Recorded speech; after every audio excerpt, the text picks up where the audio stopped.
don't sail through the Strait of Hormuz.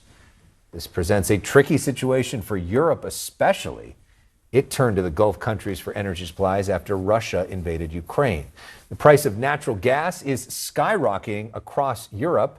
It climbed nearly 55 euros per megawatt hour on Tuesday, quite a jump from last month when it was closer to 30 euros. For more on all this, let's bring in Amena Bakar. She is the head of Middle East Energy and OPEC Plus Insights at Kepler, a global analytics firm. She joins me right now from Dubai. So what are you seeing in tanker tracking data that you guys all look at? Are shipments slowing, or are they rerouting away from the Strait? We're seeing both options really happen, Alex. We're seeing some rerouting happen, especially with Saudi Arabia using more of its east-west pipeline to export out of its Yanbu port. And the UAE is using its pipeline in Fujairah to reroute some of the volumes. But when it comes to Hormuz, we are seeing, as you said, a standstill. And this is not because insurance companies aren't giving vessels insurance. It's just because of pure fear and the level of risk that we're seeing. Many vessels, majority of vessels, don't want to go through that strait right now, which is creating a huge backlog to the extent that some countries in the region, including Iraq, have been halting their production. They cut their production of oil by around 1.5 million barrels just because they don't have any outlet to export and their storage is full. So in America, a lot of the people here really care about, what does this mean for my gas prices? And when could I see higher gas prices? What do you say to them? I think that, the whole world is exposed now. Any war that happens in this region isn't a regional war. This is a war that impacts the entire world, and the U.S. isn't completely immune for it. It's true that the U.S. right now is producing more oil, and it's more self-sufficient to a degree, but it doesn't mean that we're not going to see a jump in energy prices in the U.S. Already, gasoline prices are moving towards $3. And if this conflict further extends, we do expect inflation to have an impact on prices in the U.S., and that'll be felt by the consumer. Europe was already in a tight spot as they tried to move away from Russian oil and gas. How does this impact Europe?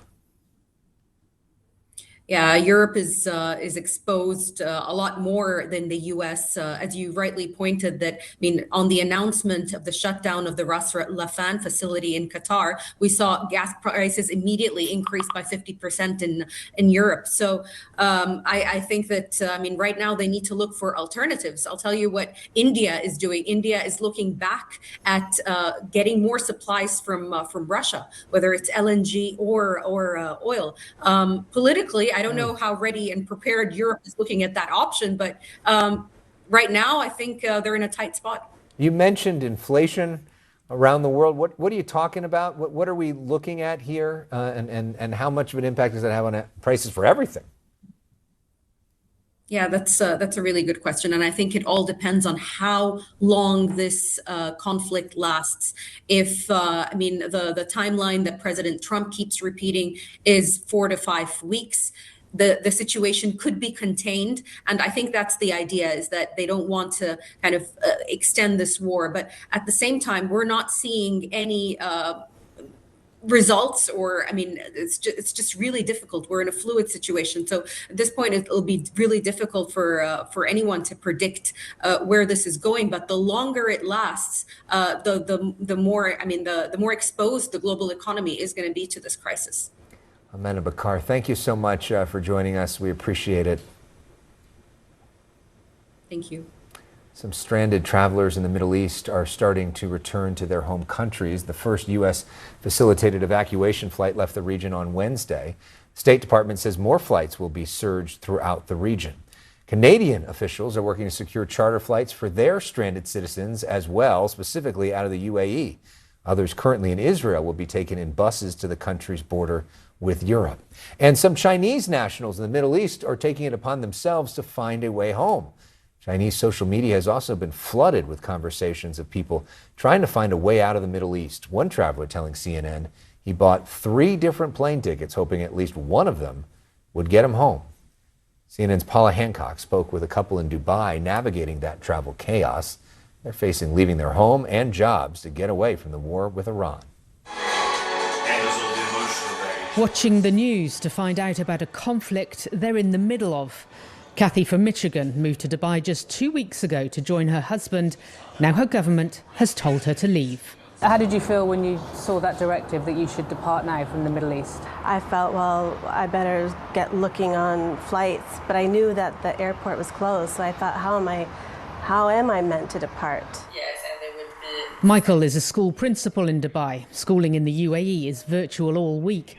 He has managed to secure them a flight to his home country, Australia, in a few days to reunite with their children. Your children are older, 18 and 21. They know, they understand what's going on. What have they been saying to you? They have been keeping in contact daily and wondering, when are we coming out? And they're planning to meet me at the airport, and so they're waiting. Yes, they're worried. Dubai Airport is prioritising passengers whose flights were cancelled over the past 5 days. Even then, it's a lottery to find out if they are assigned to one of the very few flights actually taking off. Many are in a cycle of booking, hoping, then being cancelled.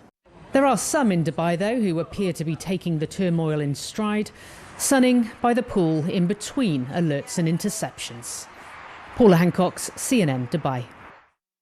Still to come, after the death of Iran's supreme leader, we'll look at who Iran might choose to be his successor. Stay with us.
Sahir Arazan is the hotelier and restaurateur extraordinaire.